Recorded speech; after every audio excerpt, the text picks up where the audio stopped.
Maibibigay mo ang kahulugan ng mga salitang pamilyar at di pamilyar sa pamamagitan ng pag-uugnay sa sariling karanasan. At mahuhulaan mo ang maaaring mangyari sa teksto gamit ang dating karanasan o kaalaman at makapagbibigay ng paksa sa napakinggan o nabasang teksto. Kamusta mga bata? Sa araw na ito ay pag-aaralan natin ang kahulugan ng mga salitang pamilyar at di pamilyar.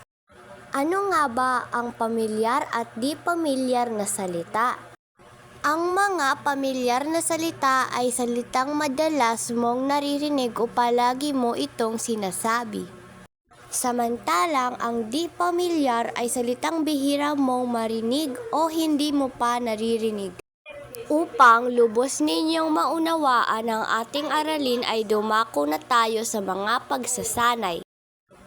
Basahin at unawain ang ulat.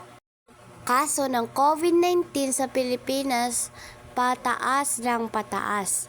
Pilipino Star ngayon, August 11, 2020.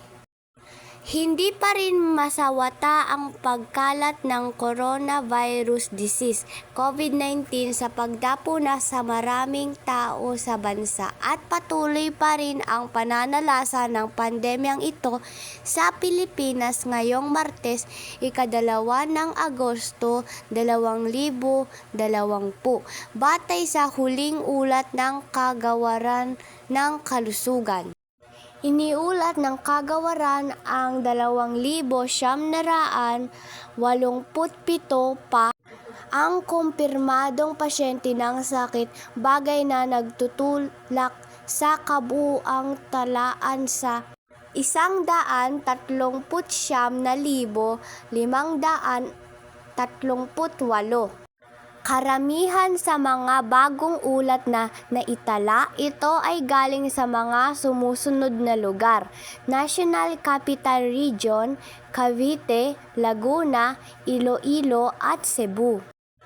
Ngunit sa kabutihang palad, higit na mas marami pa rin ang nakarecover sa COVID-19 sa ating bansa.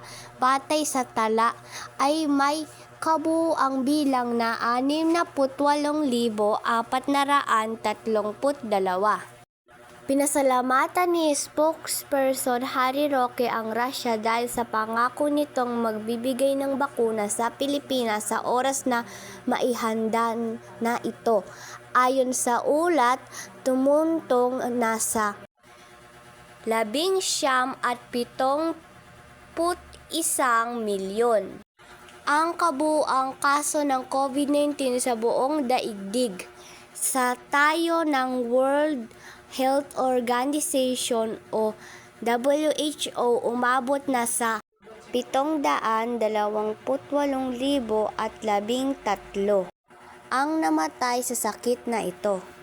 At para naman sa pagsasanay isa, hanapin ang mga salitang pamilyar at di pamilyar sa napakinggan o nabasang ulat sa kaso ng COVID-19 sa Pilipinas. Ibigay ang kahulugan nito. Isulat ang sagot sa iyong kwaderno. Magsimula muna tayo sa pamilyar na salita. Ang mga pamilyar na salita na napakinggan o nabasa sa kwento ay ang mga sumusunod.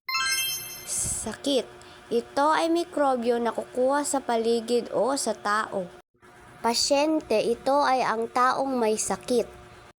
Bakuna. Ito klas na medisina upang mapigilan ang pagkalat ng sakit. At sa mga di pamilyar na salita na napakinggan nyo sa nabasa o napakinggang kwento ay ang mga sumusunod: masawata, mapigilan o mahinto, pananalasa, pagkalat o pagsira. At ang sumunod ay kabutihang palad, magandang resulta. Tandaan, may mga salita tayong nababasa o naririnig na maaaring pamilyar sa atin dahil madalas nating naririnig o kaya'y nararanasan natin, kaya madali sa atin ibigay ang kahulugan ng mga ito.